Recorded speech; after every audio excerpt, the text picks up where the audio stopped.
मियाँ फौत हो गया 7 महीने हो गए ने ये सारे जबरदस्ती मेरे पे कब्जा करते पा रहे सब फौत हुए हैं, उसके बाद इन्होंने ये करना स्टार्ट किया, उससे पहले इन्होंने ये नहीं किया था। मेरा मियाँ फौत हो गया 7 महीने हो गए ने ये सारे जबरदस्ती मेरे पे कब्जा करते पा रहे ਉਹ ਤਾਂ ਸਿਰਫ ਬਿਆਤੀ ਕਰਦੇ ਨੇ ਤੇ ਪਿਸਟਲ ਲੈ ਕੇ ਬਹਿ ਜਾਂਦੇ ਨੇ ਸਾਨੂੰ ਧਮਕੀਆਂ ਦਿੰਦੇ ਨੇ ਇਹ ਜ਼ਬਰਦਸਤੀ ਸਾਡੇ ਨਾਲ ਕਰਦੇ ਪਏ ਸਾਡੇ ਨਾਲ ਗਰੀਬ ਬੰਦੇ ਆ ਸਾਡੇ ਆਪਦੇ ਤੱਕ ਨਹੀਂ ਪੂਰੇ ਹੁੰਦੇ ਪਏ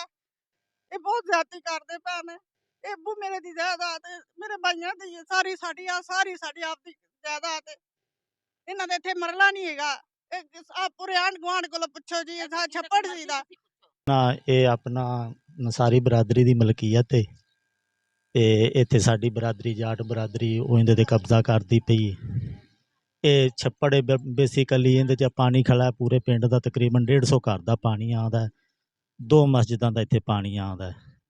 ਇਹ ਐਵੇਂ ਅਗਰ ਪਲਾਟ ਐਸਤਾ ਸਾਰਾ ਪੂਰਾ ਗਿਆ ਤੇ ਇਹ 150 ਘਰਾਂ ਦਾ ਪਾਣੀ ਵੀ ਬਾਹਰ ਸੜਕਾਂ ਤੇ ਆ ਜਾਏਗਾ 2 ਮਸਜਿਦਾਂ ਦਾ ਪਾਣੀ ਵੀ ਬਾਹਰ ਆ ਜਾਏਗਾ ਨਮਾਜ਼ੀ ਵੀ ਤੰਗ ਹੋਣਗੇ ਪਿੰਡ ਵਾਲੇ ਵੀ ਤੰਗ ਹੋਣਗੇ ਇਹ ਮਿਹਰਬਾਨੀ ਕੀਤੀ ਜਾਵੇ ਇਹ ਜਿਹੜਾ ਨਾ ਇਹਨੂੰ ਕੰਮ ਨੂੰ ਰੋਕਿਆ ਜਾਵੇ ਤਾਂ ਕਿ ਪਿੰਡ ਵਾਲੇ ਵੀ ਪਰੇਸ਼ਾਨ ਨਾ ਹੋਣ ਮਸਜਿਦਾਂ ਦੇ ਨਮਾਜ਼ ਵੀ ਪਰੇਸ਼ਾਨ ਨਾ ਹੋਣ ਸਰ ਤਕਰੀਬਨ 77 ਤੋਂ ਪਹਿਲੇ ਤੋਂ ਲੈ ਕੇ ਅਸੀਂ ਇੱਥੇ ਰਹਿ ਰਹੇ ਹਾਂ ਇਹ ਪਿੱਛੇ ਸਾਡੀ ਸਾਰੀ ਰਿਹਾਇਸ਼ ਹੈ ਇਹ ਜਿਹੜਾ ਘਰ ਬਣਿਆ ਹੋਇਆ ਇਹਦੀ ਬੈਕ ਸਾਈਡ ਤੇ ਅਸੀਂ ਰਸਤਾ ਛੱਡਿਆ ਸੀ ਉਹ ਰਸਤਾ ਜਦੋਂ ਇਹ ਘਰ ਬਣਾਇਆ ਪਿੱਛੇ ਉਹ ਰਸਤਾ ਜਿਹੜਾ ਨਾ ਉਸ ਤਰ੍ਹਾਂ ਖਾਲੀ ਰਹਿ ਗਿਆ ਉਹ ਵੀ ਇਹਨਾਂ ਨੇ ਜ਼ਬਰਦਸਤੀ ਜਿਹੜਾ ਨਾ ਆਪਣੇ ਘਰ ਦੇ ਅੰਦਰ ਸ਼ਾਮਲ ਕਰ ਲਿਆ ਉਹ ਜਿੱਥੇ ਉਹ ਦਰਵਾਜ਼ਾ ਲੱਗਾ ਹੋਇਆ ਨਾ ਉਹਦੇ ਨਾਲ ਖਾਲੀ ਜਗ੍ਹਾ ਸੀ ਉੱਥੇ ਸਾਡਾ ਰਸਤਾ ਫਿਰ ਇੱਥੋਂ ਅਸੀਂ ਬਣਾ ਲਿਆ ਉਹਨਾਂ ਨੇ ਉਹ ਵਾਲੀ ਜਗ੍ਹਾ ਜਿਹੜੀ ਨਾ ਉਹਦੇ 'ਤੇ ਕਾਬਜ਼ ਹੋ ਗਿਆ ਤਕਰੀਬਨ 77 ਤੋਂ ਪਹਿਲੇ ਦੇ ਅਸੀਂ ਇੱਥੇ ਕਾਬਜ਼ ਹਾਂ ਇਸ ਜਗ੍ਹਾ 'ਤੇ ਅਸੀਂ ਇੱਥੇ ਖੇਤੀਬਾੜੀ ਕਰਦੇ ਸੀ ਉਸ ਤੋਂ ਬਾਅਦ ਇਸ ਤਰ੍ਹਾਂ ਹੋਇਆ ਕਿ ਪਿੰਡ ਦਾ ਪਾਣੀ ਥੋੜ੍ਹਾ ਜ਼ਿਆਦਾ ਇੱਧਰ ਆਉਣਾ ਸ਼ੁਰੂ ਹੋ ਗਿਆ ਔਰ ਅਸੀਂ ਸਿਰਫ ਪਿੰਡ ਦੀ ਬਿਲਾਈ ਵਾਸਤੇ ਕਿ ਚਲੋ ਯਾਰ ਪਿੰਡ ਦਾ ਪਾਣੀ ਆ ਰਿਹਾ ਅਤੇ ਅਸੀਂ ਜਿਹੜਾ ਨਾ ਖੇਤੀਬਾੜੀ ਛੱਡ ਦਿੱਤੀ ਔਰ ਉਹ ਅੱਜ ਜਨਾਬ ਬਣਦਾ ਅੱਜ ਛੱਪੜ ਬਣ ਗਿਆ ਔਰ ਛੱਪੜ ਦੇ ਅੱਜ ਜਿਹੜਾ ਨਾ ਮਲਕੀਅਤ ਬਣਾ ਰਹੇ ਨੇ ਔਰ ਦੂਸਰੀ ਗੱਲ ਇਹ ਹੈ ਕਿ 29 अगस्त मेरे वालिद साहब फौत हुए हैं उसके बाद इन्होंने ये करना स्टार्ट किया उससे पहले इन्होंने ये नहीं किया था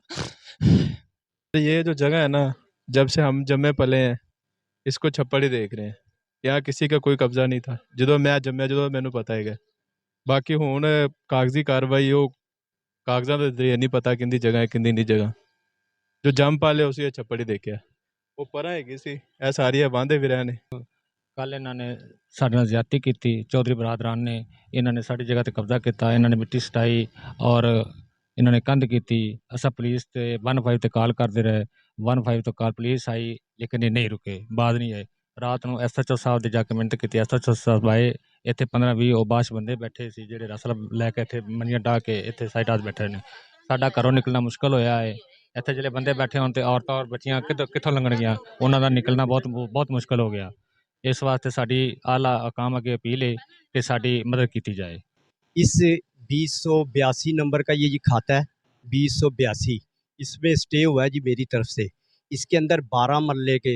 6 मरले का अली हुसैन वल्द हुकमदीन 6 मरले का नवाब अली वल्द हुकमदीन और 30 मरले का जी इसमें 16 साल की जी गर्दावरी खसरा नंबर ये जी कैमरे की तरफ ये कैमरे में जी ये गर्दावरी खसरा नंबर और उस पर काबज़ का जी और इसके अलावा जी ये रात को दीवार पुलिस ने और इन्होंने मिल के SHO साहब 2 बजे रात को आए 2 बजे आके इनको पार्टी को लेके मेरी दीवार गिरवाई गई जिसमें मुझे कोर्ट की तरफ से आर्डर है मेरे पास ये स्टे जी इसमें स्टे में सारा कुछ लिखा हुआ है जी ताकि इसमें एक मिनट पड़ा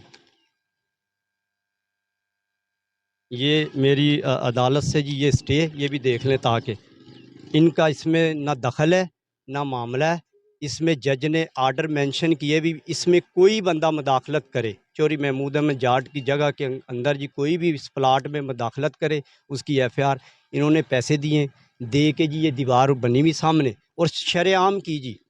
इनका 2083 नंबर है जी ये सामने जी ये प्लाट है ये सरकारी जगह भी इन्होंने बेची है ये जगह भी इन्होंने बेची है इसके अलावा ये टोटल जी